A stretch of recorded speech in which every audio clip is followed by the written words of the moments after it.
Hello again. I found another George and Martha book. It's George and Martha Back in Town, again written and illustrated by James Marshall. Two friends with problems, just like regular friends, right? 5 stories about two dear friends. Story number 1, The Box. Martha noticed a little box on George's kitchen table. Do not open it, said the sign. I won't, said Martha. I'm not the nosy type. But Martha couldn't take her eyes off the little box. She read the sign again. Do not open, said the sign. Is this reminding you of another story I read earlier this week? Me too. Martha couldn't stand it. One little peek won't hurt, she said, and she untied the string.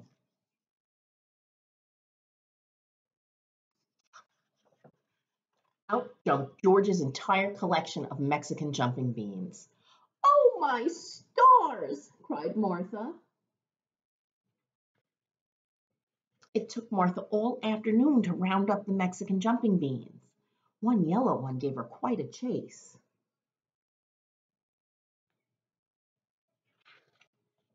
When George came home, Martha was reading a magazine. You seem out of breath, said George. You don't think I opened that little box, do you? Said Martha. Of course not, said George. I'm not the nosy type, said Martha. George didn't say a word. That reminds me of Max and Pandora.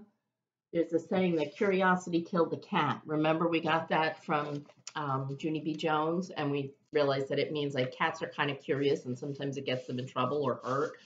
And so it's a saying that makes people remember, don't be so nosy, right? You might not like what you find. You might ruin something of somebody's if you're nosy when you shouldn't be. And plus, you should just respect people. Story number 2, The High Board.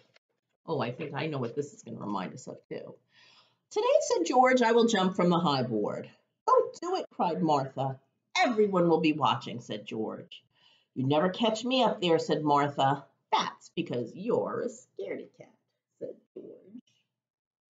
I hope you guys are all making a good prediction about what's going to happen here.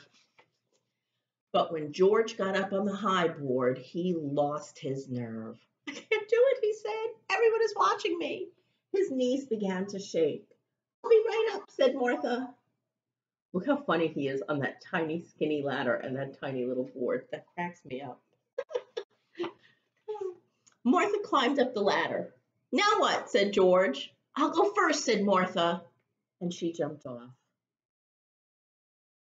There are her bloomers. Martha caused quite a splash. Everyone was impressed, and no one noticed how George got down.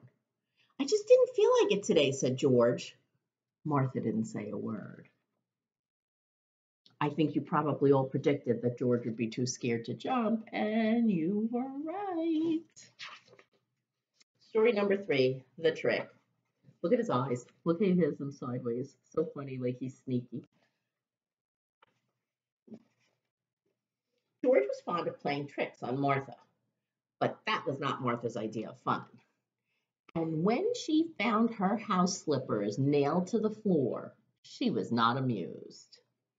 Look at him sneaking and peeking around the corner. Martha gave George the old silent treatment. Oh no, said George, not that. George decided to bake Martha's favorite cake. This will butter her up, he said. When the cake was done, George put it in a box and he went off to look for a pretty ribbon.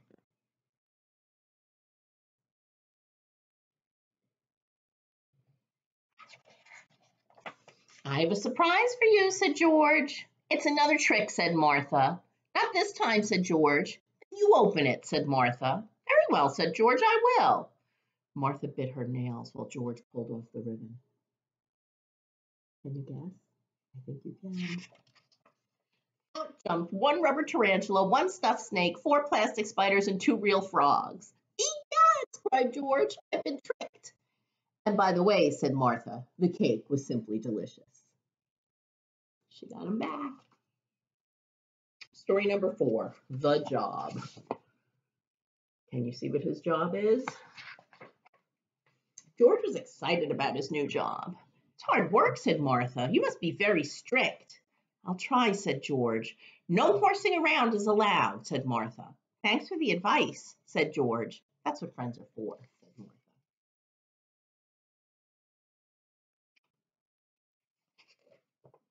Very soon, George saw that someone was disobeying the rules. No horsing around, he called through his megaphone. All right, shouted Martha. It's only me. You heard me, called out George. George meant business, and he gave Martha quite a bawling out. Well, said Martha, thought we were friends. Oh dear, said George. Martha was right. This is a hard job. Look, she stuffed his megaphone, his bullhorn, right on his nose. The last story, the book.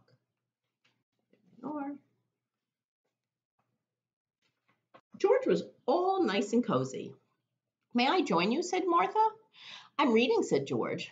I'll be as quiet as a mouse, said Martha. Thank you, said George. And he went back to his book. But soon Martha was fidgeting. Please, said George, have some consideration. Sorry, said Martha. George went back to his reading, but in no time, Martha was fidgeting again. That does it, said George, and he left.